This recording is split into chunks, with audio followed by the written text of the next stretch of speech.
Operation ചെയ്ത കാലിലാണ് പുഴുക്കളെ കണ്ടെത്തിയതെന്ന് പാരിപ്പള്ളി സ്വദേശി രാജേന്ദ്രന്റെ കുടുംബം പറഞ്ഞു. കാലിൽ പുഴു ഉണ്ടെന്ന് പരാതി പറഞ്ഞിട്ടും ജീവനക്കാർ തിരിഞ്ഞു നോക്കിയില്ലെന്നുമായിരുന്നു ബന്ധുക്കളുടെ ആരോപണം.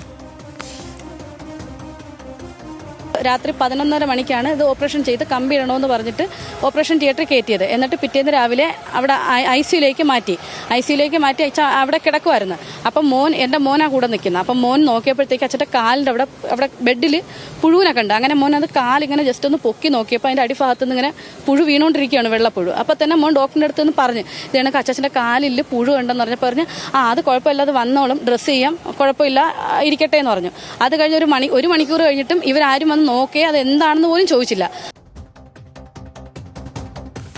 ശ്യാമിലി, എന്തായാലും ഗുരുതരമായ വീഴ്ച തന്നെയാണ് തിരുവനന്തപുരം മെഡിക്കൽ കോളേജ് ആശുപത്രിയുടെ ഭാഗത്ത് നിന്ന് സംഭവിച്ചിരിക്കുന്നത്. ഈ ഒരു വിഷയത്തിൽ മാത്രമല്ല, ഇപ്പം തലയടിച്ച് വീണ വിഷയത്തിലും അന്വേഷണം നടക്കുന്നുണ്ട്. അതിൽ കൂടുതൽ അന്വേഷണ റിപ്പോർട്ട് വന്നതിന് ശേഷമേ എന്താണ് സംഭവിച്ചതെന്ന് പറയാൻ കഴിയൂ.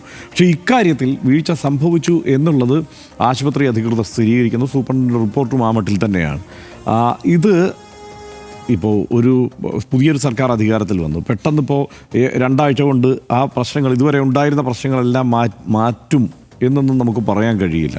അടിസ്ഥാനപരമായി സിസ്റ്റത്തിനൊരു പ്രശ്നമുണ്ട്, ആ സിസ്റ്റത്തിലെ പ്രശ്നം നിലനിൽക്കുന്നു എന്നാണ് എനിക്ക് തോന്നിയത്. ശ്യാമിലിക്ക് തോന്നുന്നു? തീർച്ചയായും സിസ്റ്റത്തിലെ പ്രശ്നം നിലനിൽക്കുന്നു. അത് ഈ മാറി മാറി വരുന്ന ആരോഗ്യമന്ത്രിമാർക്ക് ആ പ്രശ്നം എത്ര കണ്ട് പരിഹരിക്കാനാവും എന്നുള്ളതാണ്. കാരണം ഈ സംവിധാനം ഈ രീതിയിലേക്ക് ജനകീയമായി മാറിയത് നമ്മൾ ശ്രദ്ധിക്കണം.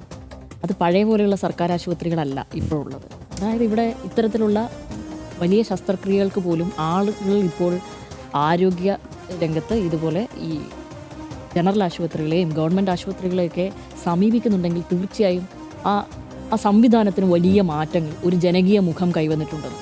അത് കഴിഞ്ഞ 10 വർഷം കൊണ്ട് വന്നതാണ് എന്ന് വിചാരിക്കുന്ന ആളാണ് ഞാൻ. കാരണം അതിനു മുമ്പ് നമ്മളുടെ നാടുകളിൽ പോലെ, ഇപ്പം ഞാനൊക്കെ ഒരു ഉൾനാടൻ സ്ഥലങ്ങളിൽ നിന്ന് വരുന്ന ആളാണ്.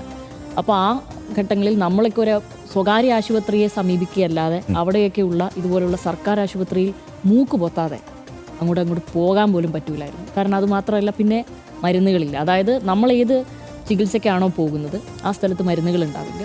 പിന്നെ അതിന് സ്പെഷ്യലായ ഡോക്ടർമാർ അവിടെ ഉണ്ടാവണമെന്നില്ല. പൊതുവായുള്ള ഒരു മരുന്ന് കുറിച്ച് കഴിഞ്ഞാൽ തന്നെ ആ മരുന്ന് ആശുപത്രിയിൽ ഉണ്ടാകണമെന്നില്ല.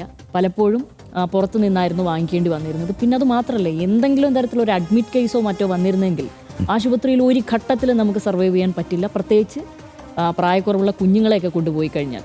അതുകൊണ്ട് തന്നെ സ്വകാര്യ ആശുപത്രിയെ നമുക്ക് ഡിപ്പെൻഡ് ചെയ്യേണ്ടി വന്നിട്ടുണ്ട്. പക്ഷേ ആ കാലഘട്ടത്തിൽ എനിക്ക് തോന്നുന്നു ഉമ്മൻചാണ്ടി സർക്കാരിൻ്റെ കാലത്ത് ഏറ്റവും അധികം താറുമാറാക്കപ്പെട്ട ഒരു വകുപ്പ് എന്നുള്ളത് ആരോഗ്യവകുപ്പ് തന്നെയായിരുന്നു. അതിനുശേഷം അതിനുള്ളൊരു ഡ്രാസ്റ്റിക് ചേഞ്ചാണുള്ളത്. പിന്നെ ഏറ്റവും മോശമായ അല്ലെങ്കിൽ പ്രശ്നങ്ങളുള്ള ഒരു സംവിധാനത്തെ വൃത്തിയാക്കി എടുക്കുമ്പോൾ ആ വൃത്തി പെട്ടെന്ന് നമ്മുടെ കണ്ണിൽ തെളിയുകയും നമുക്കത് ഐഡൻറ്റിഫൈ ചെയ്യാൻ പറ്റും എന്നുള്ളതൊരു വസ്തുതയാണല്ലോ. അതുകൊണ്ട് തന്നെ അതിനുശേഷം ഇവിടെ ഒരു ഡ്രാസ്റ്റിക്കായ ചേഞ്ച് തന്നെയാണ് വന്നിരിക്കുന്നത്. അതിൽ സ്വകാര്യ ആശുപത്രികളുടെ കിടപിടിക്കും വിധം നമ്മുടെ ഇടയിലേക്ക് സർക്കാർ ആശുപത്രികൾ അത്രയും അധികം സ്വീകാര്യത ഉണ്ടാക്കാൻ വേണ്ടി ഇവിടെ പലരും 2 സ്ത്രീകളായിരുന്നു. ഒന്ന് കെ ശൈലജ ടീച്ചറും മറ്റൊന്ന് വീണ ജോർജും, 2 പേരുമായിരുന്നു. അവരുടെ നേതൃത്വത്തിൽ അതിന് ശ്രമിച്ചിട്ടുണ്ട് എന്ന് ആത്മാർത്ഥമായി തന്നെ ഒരു പേഴ്സണലായിട്ടുള്ള അഭിപ്രായമുള്ള ആളാണ് ഞാൻ. അത് കണ്ടു തന്നെയും അനുഭവിച്ച് തന്നെയും അറിയുന്നത് തന്നെയാണ്. അത് പിന്നീട് അതിനുശേഷം നാട് മാറി കൊച്ചിയിലേക്ക് വന്നു കഴിഞ്ഞാൽ ഇതിൽ വലിയ മാറ്റമൊന്നുമില്ല. ഇത് അങ്ങനെ ഉണ്ടെന്ന് വിചാരിക്കുന്ന ആളാണ് ഞാൻ. അതുകൊണ്ട് തന്നെ എന്നിട്ട് ഇത് നീതി ആയോഗിൻ്റെ ആരോഗ്യ ഇൻഡെക്സ്, ഹെൽത്ത് ഇൻഡെക്സിൽ നമ്മൾ 1ാമത് വയ്ക്കുന്നു. വികസിത രാജ്യങ്ങളോട് കിടപിടിക്കുന്ന രീതിയിൽ നമ്മൾ മാറുന്നു. നമുക്കതിനുള്ള അവാർഡുകൾ ലഭിക്കുന്നു. മറ്റൊന്ന്, നമ്മൾ ഹൃദയമാറ്റ ശസ്ത്രക്രിയകൾ നമ്മുടെ സർക്കാർ ആശുപത്രികളിൽ സംഭവിക്കുന്നു. ക്യാൻസർ സെൻ്ററുകൾ ഉണ്ടായി വരുന്നു. മറ്റൊന്ന്, ശിശുമരണ നിരക്ക് ഏറ്റവും കുറഞ്ഞ രീതിയിൽ, അത് അമേരിക്കയിൽക്കാൾ അത്രയും അധികം കുറഞ്ഞ നിലയിൽ വരുന്നു. മാതൃമരണ നിരക്ക് കുറഞ്ഞു എന്ന് വേണ്ട, ഇവിടെ ഈ സംവിധാനത്തെ ഇങ്ങനെ ജനകീയമാക്കിയതിൻ്റെ ഭാഗമായിട്ടാണ് ഈ ആശുപത്രികളിൽ ആളുകൾ കയറി തുടങ്ങുന്നത്. പിന്നെ ഈ സ്പെഷ്യൽ ചികിത്സകളും അത്രയും അധികം ഡോക്ടർമാരും അടക്കം ഇങ്ങോട്ട് വരുന്നതും തസ്തികകൾ സൃഷ്ടിക്കപ്പെടുന്നതും ഒക്കെ ഇതിൻ്റെ ഭാഗമായിട്ടാണ്. അവിടെയാണ് ഇത്തരത്തിലുള്ള ചികിത്സാ പിഴവുകൾ സംഭവിക്കുന്നത്. ഇതിനൊട്ടും കുറച്ച് കാണുകയല്ല. പക്ഷേ ഇത്രയും വലിയൊരു സംവിധാനത്തെ ഈ നിലയ്ക്കാക്കി ആളുകൾ കയറി തുടങ്ങിയപ്പോൾ ഇതിനുള്ളിലുള്ള ചില പ്രശ്നങ്ങളുണ്ടല്ലോ, ഈ പറയുന്നത് പോലെ ഡോക്ടർമാരുടെ ആയിക്കോട്ടെ, നഴ്സുമാരുടെ ആയിക്കോട്ടെ, ആതുര സേവനം എന്നുള്ളത് ചില ഘട്ടങ്ങളിലെങ്കിലും ഇവിടെ ഉള്ളവർ മറന്നു പോകുന്നുണ്ടോ? ചിലപ്പോൾ ഈ ആളുകളുടെ ആധിക്യം കൊണ്ടാവാം, ചിലപ്പോൾ എല്ലായിടത്തും ശ്രദ്ധ എത്തുന്നുണ്ടാവില്ല. എങ്കിൽ പോലും ഒരാൾ ഡോക്ടറായിട്ടോ അല്ലെങ്കിൽ നഴ്സായിട്ടോ ഒക്കെ ജോലി തുടങ്ങുമ്പോൾ അവർ ഏറ്റവും പ്രാഥമികമായി അവരുടെ മനസ്സിൽ കാണേണ്ടത് കൊടുക്കേണ്ടതുമായ ആതുരൻ എന്ന് പറഞ്ഞാൽ രോഗി, ആ രോഗിയെ സേവനം, അവരെ മറ്റ് നിസ്വാർത്ഥമായി പണമൊന്നുമില്ലാതെ അവരെ സേവിക്കുക എന്നുള്ളൊരു കാര്യം ചില ഘട്ടങ്ങളിൽ അവർക്ക് മറന്നുകൊണ്ട് ഇപ്പോൾ ഈ കുടുംബം പറയുന്നത് പുഴുണ്ടെന്ന് പറഞ്ഞപ്പോൾ അവരെ അങ്ങ് അവഗണിച്ചു എന്നുള്ളതാണ്. അത് ഏറ്റവും ഗൗരവമായി കാണേണ്ടതായിരുന്നു. അപ്പോൾ പല ഘട്ടങ്ങളിലും പിന്നീട് ഈ റിപ്പോർട്ടുകൾ വരുമ്പോൾ, നമ്മൾക്ക് കഴിഞ്ഞ തവണ തന്നെ അറിയാം, ചികിത്സാ പിഴവുകൾ വരുമ്പോൾ റിപ്പോർട്ടുകൾ വരുന്നു. പക്ഷെ അപ്പോഴും ആരോഗ്യ പ്രവർത്തകർക്ക് വീഴ്ചയുണ്ടെങ്കിൽ പോലും അവരുടെ ഒരു എന്താ പറയുക, ഡ്രൈവ് ചെയ്യാൻ എപ്പോഴും മനോവീര്യം അല്ലേ, പോലീസിൻ്റെ മനോവീര്യം എന്ന് പറയുന്നത് ആരോഗ്യ പ്രവർത്തകരുടെ മനോവീര്യം, അവരുടേതായ ചില സംരക്ഷണവും ഒക്കെ പരിഗണിച്ചുകൊണ്ട് അവർക്ക് ഫേവറബിളായ ചില നടപടികൾ സർക്കാരിൻ്റെ ഭാഗത്ത് നിന്ന് വരുമ്പോഴാണ് ഇതിനെതിരെ, സിസ്റ്റത്തിനെതിരെ വലിയ മുറവിളി ഉയരുന്നത്. അത് ഇപ്പോൾ ഹർഷിനെ പോലെയുള്ള ആളുകൾ ആദ്യം ആ സമരം തുടങ്ങുമ്പോൾ ആശുപത്രി അധികൃതർക്കെതിരെയായിരുന്നു ആദ്യം അവർ ശബ്ദമുയർത്തിയിരുന്നത്. പിന്നീടാണ് അതിനൊരു രാഷ്ട്രീയ നിറം വരികയും അതിൽ പിന്നീട് ആരോഗ്യമന്ത്രിക്കെതിരായി വരികയും അതൊരു വലിയ രാഷ്ട്രീയ വിഷയമായി തന്നെ വരുന്നത്. അപ്പോൾ നിലവിൽ ഈ സർക്കാർ അധികാരമേറ്റതിന് ശേഷം ഇപ്പോൾ നമുക്ക് തന്നെ മുന്നിൽ പല പല കേസുകളുണ്ട്. അതിൽ തന്നെ 2 പ്രധാനപ്പെട്ട കാര്യങ്ങളാണ്. ഒന്ന് നമ്മളിപ്പോൾ പറയുന്ന പുഴുവരിച്ച കേസും, മറ്റൊന്ന് തലയിടിച്ച് വീണതും എന്നുള്ളത്. ഒരു മന്ത്രി അടക്കം മുൻപേ ഉണ്ടായ പ്രാഥമികമായി ആ വിശദീകരണം, അതായത് ആശുപത്രി വിശദീകരണം അതുപോലെ ഏറ്റുപറയുകയാണ്. ഏത് ഉറക്കത്തിൽ എഴുന്നേറ്റ് നടക്കുന്ന അസുഖമുണ്ടായിരുന്നു അയാൾക്ക്, അതുകൊണ്ട് കൂടി സംഭവിച്ചതാണോ, പിന്നെ വിശദമായ പരിശോധന നടക്കുന്നുണ്ട്. പക്ഷേ അപ്പോഴും ഈ ആരോഗ്യ പ്രവർത്തകരുടെ ഇത്തരം ബാലിശമായ വിശദീകരണങ്ങൾ ഏറ്റെടുത്ത് പറയുന്നൊരു സ്ഥിതിയുണ്ട്. പക്ഷേ കോൺഗ്രസ് ഈ കാര്യത്തിൽ, UDF ഈ കാര്യത്തിൽ കൂടുതൽ ജാഗ്രത പാലിക്കേണ്ട ഒരു സമയമുണ്ട് അതാണ് ഈ സമയം എന്ന് ഞാൻ വിചാരിക്കുന്നത്. കാരണം ഈ കണ്ട ആരോഗ്യ മേഖലയിലുണ്ടായ ഈ വീഴ്ചകൾ ഒക്കെ തന്നെ അവർ അത് വലിയ രാഷ്ട്രീയ വിഷയമാക്കിയെടുത്ത് തിരഞ്ഞെടുപ്പിലടക്കം പ്രചാരണം നടത്തി വലിയ വിഭാഗം വോട്ട് സമാഹരിച്ച ഒരാളുകൾ കൂടിയാണ് ഇവർ. അപ്പോൾ അവർക്കിതിൽ അധിക ബാധ്യതയും അധിക ഉത്തരവാദിത്വമുണ്ടെന്ന് ഞാൻ വിചാരിക്കുന്നു. അതിലേറ്റവും പെട്ടെന്ന് അതിൽ ആ വിഷയത്തിൽ ഇടപെട്ട് അത് ക്രിയാത്മകമായി പരിഹരിക്കേണ്ട ഒരു ഉത്തരവാദിത്തം അവിടെ ഇവർക്കുണ്ട് എന്നാണ് എനിക്ക് തോന്നുന്നത്. നിലവിൽ ഇവർക്ക് പക്ഷേ ഒരു പ്രിവിലേജ് ഉണ്ട് ഈ കാര്യത്തിൽ. ആരും ആരോഗ്യരംഗം വെന്റിലേറ്ററിൽ മോർച്ചറിയിലാണ് എന്നും പറഞ്ഞിട്ട് വന്നിട്ടില്ല.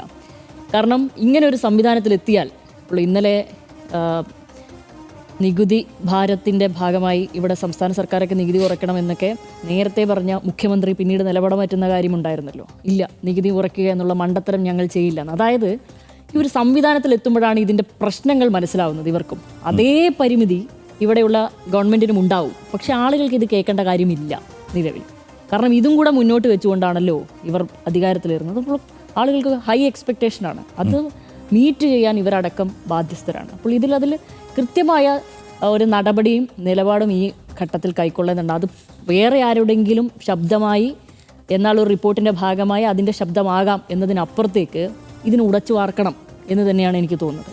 ഇത് പരിഹരിച്ചേ മുന്നോട്ട് പോകാൻ പറ്റുള്ളൂ. അല്ലാതെ വെറും ഒരു മന്ത്രിക്കുള്ള ഒരു അവരുടെ റിപ്പോർട്ടിനനുസരിച്ച് ആ രീതിയിൽ നിലപാടെടുത്ത് മുന്നോട്ട് പോകാമെന്ന് പറഞ്ഞു കഴിഞ്ഞാൽ മറ്റ് പഴയ സർക്കാരും ഈ സർക്കാരും തമ്മിൽ പ്രത്യേകിച്ച് വലിയ വ്യത്യാസമൊന്നും ഉണ്ടാകില്ല. അല്ലെങ്കിൽ ഈ പറയുന്ന എല്ലാ ചികിത്സാ പിഴവുകളിലും വിധേയമാകുന്നവർക്ക് ഇവിടെ കൊടുക്കാൻ ഒരു സർക്കാർ ജോലി ഉണ്ടാവണമെന്നുമില്ല. അതും ഒരു തെറ്റായ കീഴ്വഴക്കമാണ്. അങ്ങനെ പോലും അല്ല അതിനെ പരിഹരിക്കേണ്ടത്. കൃത്യമായി ഈ വിഷയങ്ങൾ അഡ്രസ്സ് ചെയ്യണം എന്നുള്ളതാണ്. അത് എവിടെയാണോ പിഴവുണ്ടെന്ന് വെച്ച് കഴിഞ്ഞാൽ അത് തിരുത്തി മുന്നോട്ട് പോകണം. അപ്പോൾ ഇതിനെ ഉടച്ചു വാർക്കേണ്ടി വരും.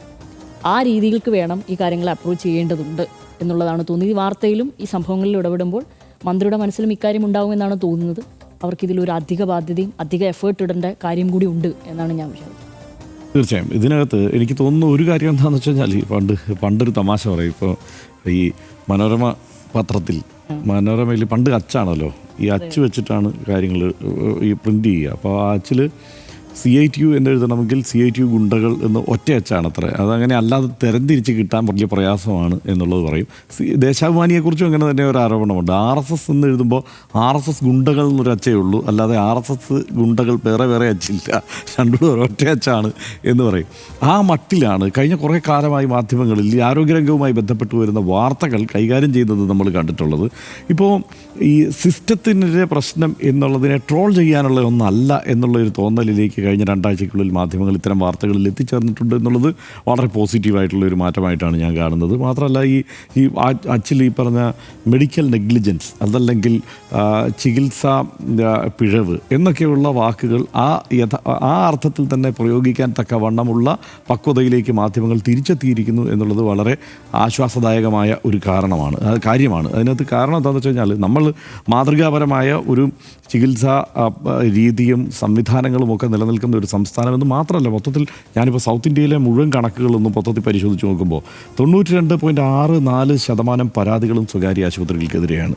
അതായത് പരാതികളായി വന്നിട്ടുള്ള, അതായത് വാർത്ത എന്നല്ല ഞാൻ ഉദ്ദേശിക്കുന്നത്, ആഘോഷിക്കപ്പെടുന്ന വാർത്ത എന്നുള്ളത് അതിൽ ഉൾപ്പെടുന്നത് 7.36% സർക്കാർ ആശുപത്രികൾക്കും ഈ സർക്കാർ മെഡിക്കൽ കോളേജുകൾക്കും എതിരെയുള്ള ആരോപണങ്ങളും പരാതികളുമാണെങ്കിൽ 92% സ്വകാര്യ മേഖലയിലെ ആശുപത്രികൾക്കും മെഡിക്കൽ കോളേജുകൾക്കും ഒക്കെ എതിരെയാണ് പരാതി വന്നിട്ടുള്ളത്.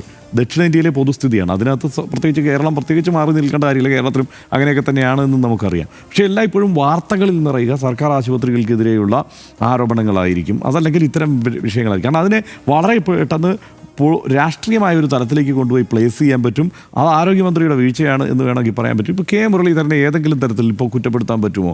ഇവിടെ ഈ മെഡിക്കൽ കോളേജ് ആശുപത്രിയിൽ കാലിൽ പുഴുവരിച്ച സംഭവം, അതുപോലെ തന്നെ ഈ ശസ്ത്രക്രിയാ ഉപകരണം വയറ്റിൽ വെച്ച് മറന്ന ആരോപണമാണല്ലോ ഏറ്റവും കൂടുതൽ ഈ മുൻ മന്ത്രി വീണ ജോർജിനെ ട്രോൾ ചെയ്യാൻ വേണ്ടിയിട്ട് ഉപയോഗപ്പെടുത്തിയ ഒരു സംഗതി, അല്ലെങ്കിൽ ആ ആരോപണത്തെ വേറൊരു തലത്തിലേക്ക് കൊണ്ടുചെന്ന് എത്തിച്ച സംഗതി. അത് കേരളത്തിലെ സ്വകാര്യ ആശുപത്രികളിൽ എത്രയേറെ ആ നാട്ടിൽ നടക്കുന്നുണ്ട് എന്നുള്ളത് അത് മെഡിക്കൽ നെഗ്ലിജൻസ് ആണ്.